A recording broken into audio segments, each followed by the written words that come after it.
Good morning. Today is the 10th, July 10th, and we're going to start with a daily reflection on the Old Testament.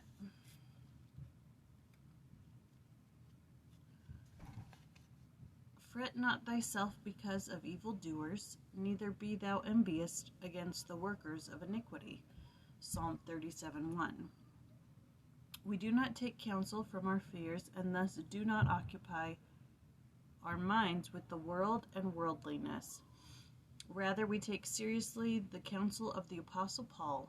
Whatsoever things are true, whatsoever things are honest, whatsoever things are just, whatsoever things are pure, whatsoever things are lovely, whatsoever things are of good report, if there be any virtue, and if there be any praise, think on these things. We have no reason to envy the workers of iniquity. Not only are their holdings temporary, but their fate is not to be desired. Through the eye of faith, we see that many things that charm us in this fallen world simply will not pass through celestial customs.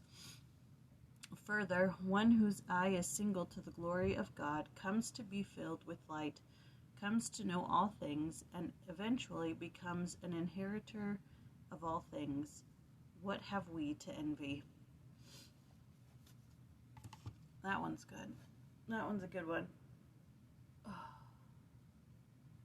Sorry, my eyes aren't focusing this morning. Can't see.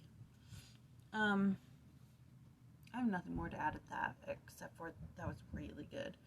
You know, there's these times where it's like, where you know somebody's doing wrong, but they still get these promotions, or they get these friends, or these, associates, or, whatever, and you're like, well, why should I do good if that person's doing bad, and look at what they have, In the end, you're not going to want what they have, when it comes to the judgment and placement of our eternal souls. You're not going to want what they have.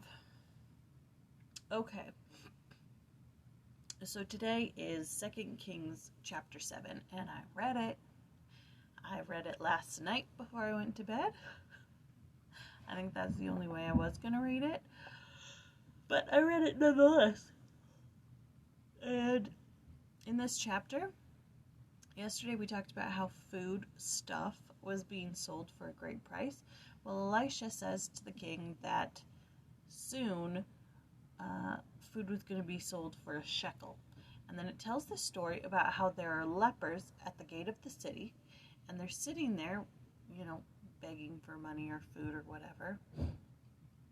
And they said, why are we sitting here? There's a drought, and whether we sit here and die or we go into the city and die, it's all the same. Why are we sitting here? And they decide to just leave. They just wander off, and they go to the camp of the Samaria. I think that's who we're dealing with here. And as they're coming, the Lord, the camp is there to destroy Israel. I think there's some sort of war, some sort of battle or something. It was quite confusing. But as they go, the Lord causes the Syrians, that's who it is, the Syrians to hear horses and chariots, and they think that Israel hired the Egyptians or somebody else to come against them in battle, and so they just left the whole camp and they ran for their lives. So the lepers go into the camp, and they go into the tent, and they see that everything's just abandoned, and they eat the food, and they sit in the furniture, and they take the gold and the silver and they hide it, and then they do the same thing to another tent. And as they're doing it to the second or third tent, they say to each other, what are we doing here? This is an opportunity. Maybe we should do something about this instead of just fill our bellies.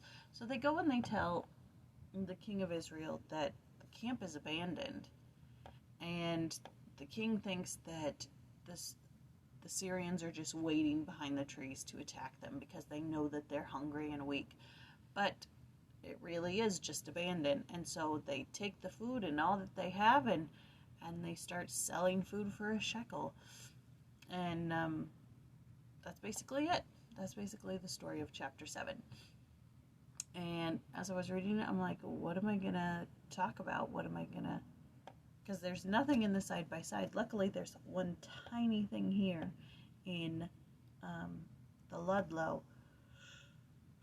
But I guess we'll find out. So, here in the Ludlow, it says, many principles can be learned from the stirring prophecy by Elisha and his startling fulfillment. One obvious lesson is that it is not wise to ridicule the teachings of a prophet. And that's all this has to say about chapter 7. Yeah, if the Lord wants to make something happen, he's going to make something happen.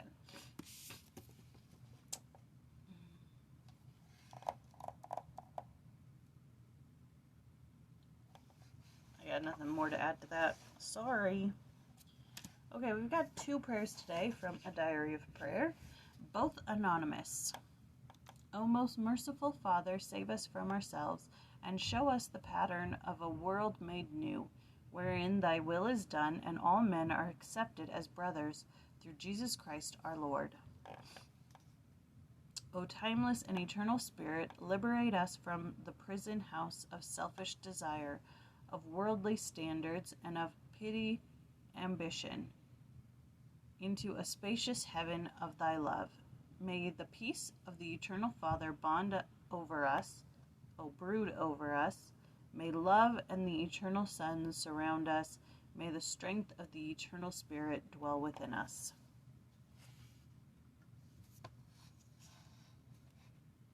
Oh. We come into, tomorrow, next week, prayers for Queen and Commonwealth, schools and universities, teachers, scientists, writers, artists, craftsmen, and farmers.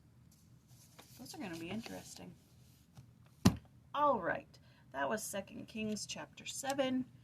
And tomorrow, next week, we jump into, holy cow, 2 Kings 17, 18, 19, 20, 21, 22, 23, 24, and 25. So we're not skipping anything in there. That's going to be a bit of reading, but we can do it. All right. I will see you. Don't look at my messy room. I will see you tomorrow.